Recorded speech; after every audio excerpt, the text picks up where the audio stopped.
Hoje queria falar-vos sobre a época de incêndios. Estamos no meio da época de verão e os incêndios de outubro e, como todos sabem, aliás, infelizmente temos sido bastante fustigados com os incêndios de outubro, que ao contrário que se possa imaginar, às vezes são mais graves, como aconteceu no ano passado, e muito mais nefastos do ponto de vista da perda de pessoas e bens do que os de verão. Há três realidades que nós não vamos conseguir resolver. A primeira delas são as alterações climáticas, ou seja, nós vamos estar confrontados, inexoravelmente, com fenómenos climatéricos mais extremos, mais temperatura, mais vento, eventualmente outro tipo de catástrofes que, por norma, não visitam o nosso país. Depois temos uma outra realidade, que também não vamos poder fugir dela, que é os incêndios. Os incêndios fazem parte do ciclo da vida, existirão sempre incêndios e é bom que existam. E, portanto, essa é outra realidade que não podemos fugir. Mas eles também têm outra realidade, eles não nascem grandes, ou seja, os incêndios não nascem grandes. E por isso é que é fundamental combater estas três características. Prever, alertar e preparar-nos para as alterações climáticas, isso passa-se com prevenção estrutural e outra. Sobre os incêndios, controlar, quer no combate inicial, ou seja, na detenção e no ataque rápido, para quê? Para que eles não fiquem grandes, e depois no combate propriamente dito. E nessa matéria quase nada foi resolvido. Apesar de vários exemplos, lembro que, só para falarmos dos mais recentes, aqueles que nos custaram mais e que tiveram mais impacto, lembro-os do Caramulo, ainda no governo que o CDS apoiava, 2014, onde houve perdas humanas. O país ficou indignado, a Assembleia fez o seu trabalho de fiscalização e criou mesmo uma comissão. Aliás, a Assembleia já teve uma comissão, eu fiz parte de várias, de comissão eventual de acompanhamento da defesa da floresta contra incêndios, e lamentavelmente, se forem ver, quer as recomendações dessa comissão que acompanhava os incêndios ano após ano e que, como normalmente se transformava em combate político, foi extinta. Quer os incêndios do Caramulo, onde houve uma comissão técnica em que se fizeram levantamento das causas e das possíveis soluções. Se forem ver, são exatamente as mesmas desde há 10 anos e são exatamente as mesmas causas e as mesmas conclusões, com ligeiras adaptações, do que aconteceu quer em Pedrógão, quer em outubro do ano passado. Significa que o diagnóstico está mais que feito e as soluções são conhecidas. Então a pergunta impõe-se: porquê que o problema não se resolve quando não há nada de novo, nem mesmo em termos climatéricos, que nos tenha surpreendido, ou seja, diferente agora do que foi no passado? Eu tenho uma certeza. Este problema não se resolve só com o poder político, quer seja autárquico, quer seja a Assembleia da República ou Governo. Este problema também se resolve com a opinião pública, com a pressão. Porquê? Porque é talvez das áreas mais politizadas e onde há mais interesses que se cruzam. Desde logo porque não há uma corporação de bombeiros que não esteja capturada ou que não seja alvo de captura do poder autárquico.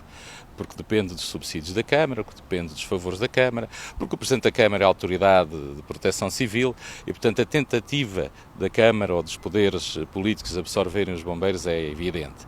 E porque vivemos num setor onde entre um fiel e um competente normalmente colhe-se o fiel e o fiel normalmente é incompetente. Muitas capelinhas, muitos grupos, muitos interesses, muitas vaidades pessoais. E isso só se resolve com pressão pública. Eu quero pedir-vos, eu estive quase a desistir de falar sobre estas matérias, porque são muitos anos a pregar sozinho, a receber reclamações, e vou dar apenas alguns exemplos. Limpezas e áreas de contenção ou faixas primárias de contenção estão na lei há décadas. Há mais de 10 anos que todos nós sabemos que temos que ter uma faixa de contenção de 50 metros para residências, nas freguesias. Agora, o que é que aconteceu? As câmaras levantavam os autos e não multavam. Porquê? Porque era amigo do Presidente da Câmara, era eleitor ou do Presidente da Junta. Alterou-se a lei para ser a GNR. Ainda assim há uma diferença entre os autos e as comas cobradas. Depois a lei também já previa há décadas que se devia nomear o comandante operacional municipal. As câmaras, quando têm duas corporações, normalmente não querem optar e muitas delas não nomeavam. Chegou-se mesmo a pontos de querer anular, alterar a lei ou pelo menos revogá-la para que não fosse essa obrigatória. E se nós repararmos bem, em todos os incêndios há um problema que é permanente, chama-se comando. Deficiência de comando, desencontro de comandos, comandante operacional municipal, com o comandante operacional distrital, com o comandante operacional nacional. Veja-se o que aconteceu agora em Monchique, em que felizmente não houve perdas humanas, mas também houve o problema de comando, de coordenação. Porque cada um quer gerir os seus interesses, o seu grupo de amigos, a sua capelinha. Isto tem que, de facto, acabar. Por outro lado, as limpezas do que tem a ver com as infraestruturas de Portugal. É muito simples correr qualquer estrada nacional ou municipal para ver que a limpeza não foi feita. E, portanto, porque é que as pessoas, sabendo que o que devem fazer, estando na lei, sabendo que cada um de nós é também agente de proteção civil, porque é que estas coisas não funcionam? E não funcionam porque não há consequência, e por isso é que eu acho que é preciso ir um pouco mais longe nessa reivindicação. Vou dar outro exemplo. O Estado decidiu ter meios aéreos. E, obviamente, foi votado por unanimidade que o Estado precisava de meios aéreos. Ora, foram-se comprar Camovs, que não são nem os helicópteros competentes para o combate ao incêndio, nem tinham capacidade de manutenção, e inclusivamente não foram licenciados para voar. Portanto, tiveram que ser considerados aeronaves de Estado. Neste momento já quase não existe. Mas, entretanto, tivemos uma empresa de meios aéreos que custou um horror de dinheiro aos cofres públicos. Só agora, aquilo que devia ter sido feito de início é que ela passará para a Égide ou para a esfera das Forças Aéreas, que obviamente quem tem os pilotos, quem tem a capacidade para poder combater. Nós temos hoje um conjunto de jipes, canarinhos, guardas florestais que infelizmente foram abandonados e que o CDS e eu próprio dissemos que é preciso reverter essa circunstância e voltar a ter guardas florestais, porque é outra realidade que nós não vamos conseguir combater. Vai haver cada vez mais floresta abandonada. O movimento, a mobilidade das pessoas, há uma forte concentração em malha urbana. As Nações Unidas dizem que daqui a 20, 30 anos 70% da população mora em área urbana e, portanto, inexoravelmente vamos ter floresta abandonada, vamos ter floresta que é preciso cuidar, e a floresta é também uma riqueza. Portanto, um autarca não pode ignorar que se tem uma floresta no seu território, que tem que cuidar dessa floresta, mesmo que o privado não cuide. Vamos ver também que esta questão não é só de privados e públicos. Quando chegarmos a fazer a contabilidade da área ardida, vamos ver que o que arde mais é a área ardida à guarda do Estado e não nos privados. E, portanto, as autarquias, juntas de freguesia e Câmara Municipal, têm que, os presidentes de Câmara, que são eles agentes de proteção civil, saber que no seu território, se tiverem um rio, obviamente que não tem esse problema, se tiverem floresta, têm cuidado dessa floresta. Entre uma festa e cuidado da floresta, é preferível gastar o dinheiro a cuidar da floresta. E para não dizer só mal, há uma Câmara, que é disso exemplo, Mortágua. Tem muita incidência de incêndios e, obviamente, tem seguramente um investimento e uma prática de defesa da floresta contra incêndios mais eficiente. Quando um Presidente de Câmara tem no seu território floresta e acha que não deve ter mapas de risco nem planos de emergência atualizados, e os mapas de risco também está na lei que têm que ser atualizados ano a ano, porquê? Uma área que arde este ano já não vai arder para o ano que vem, portanto é preciso atualizar o mapa. Muitos deles não estão atualizados e, portanto, há aqui muito desleixo, muita falta de cuidado e muita falta de responsabilidade. E eu acho que é preciso convocar o país todo, porque cada um de nós tem que ter dentro de si um conceito de risco diferente do que tem hoje. Hoje a proteção civil deve ser olhada de forma vasta, desde os terremotos, às chuvas repentinas, às cheias, aos ventos fortes, aos incêndios, etc. E, portanto, todos nós temos que ter uma ação preventiva e até uma ação de responsável, não expormos ao risco. Todos os invernos assistimos a alertas que não se devem aproximar do mar, porque a ondulação vai ser forte e sistematicamente vemos alguém que é arrastado para o mar porque não tem essa prevenção de risco consigo. Mas os poderes têm que ser pressionados e eu espero façam críticas, se entenderem fazer críticas, façam sugestões e façam movimentos, porque nós temos que obrigar o Estado a ser responsável. Não vale a pena mais uma comissão de fiscalização, mais uma comissão independente que avalie e chegue às mesmas conclusões.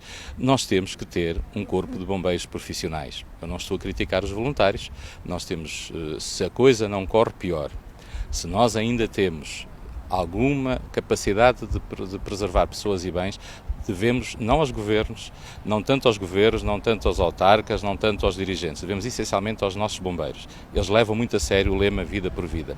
Mas nós temos que compensar os voluntários com uma rede de bombeiros profissionais, ou seja, nós temos que ter capacidade permanente e temos que ter uma rede de bombeiros com equipamentos e formação adequada ao tal mapa de risco, ao plano de emergência que existe. Por exemplo, se tivermos uns bombeiros que na sua área de atuação têm um túnel, têm que estar preparados para combate a incêndios ao túnel.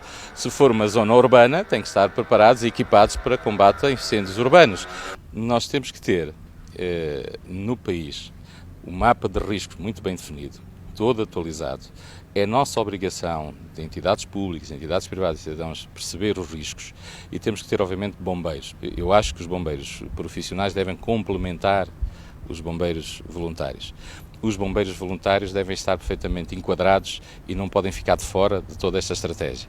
E depois devemos escolher com estabilidade, com serenidade, os mais competentes, os mais capazes para nos protegermos, porque senão nós vamos continuar a ter catástrofes, a ter perdas humanas, a não conseguir gerir o pós-fogo. Veja-se o que aconteceu agora em Pedrógão. Há dúvidas e, pelos vistos, fraudes na recuperação de casas.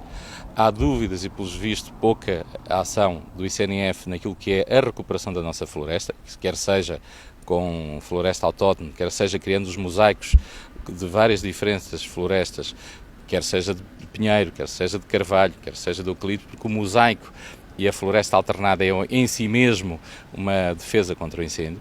É preciso confiar nos técnicos. Por exemplo, houve uma prática que os bombeiros, e não só, têm capacidade para fazer, mas como nunca percebi porquê, houve sempre resistências, que se chama o fogo técnico. Os nossos bombeiros podem ter formação e podem ter capacidade para usar fogo técnico, quer seja antes na prevenção, fogo de prevenção, quer seja contra fogos, que foi sempre uma grande polémica, até no combate a essas divergências. Nós não sabemos, e devíamos saber, quanto é que está a custar ao país esta mobilização de bombeiros de um lado para o outro. Quanto é que custaram, por exemplo, os fogos do ano passado, em meios aéreos, em aluguer de meios aéreos, em meios próprios, em combate. Estas contas normalmente não são feitas e, portanto, ficamos com a sensação que isto não custa nada, mas custa muito dinheiro aos contribuintes, custa vidas, custa bens, custa abandono dos territórios, custa degradação do nosso património paisagístico e do nosso património cultural e da nossa capacidade de produção endógena. É essa capacidade de produção endógena que fica afetada nas áreas ardidas, é a economia que se perde e, portanto, eu lamento dizer, mas há tantos anos a discutir a mesma matéria, a descobrir as mesmas soluções e sistematicamente a assistirmos a cada vez fogos com pior combate, pior prevenção ou sempre com deficiências, eu sinto que o poder político não vai ter capacidade por si só resolver este problema.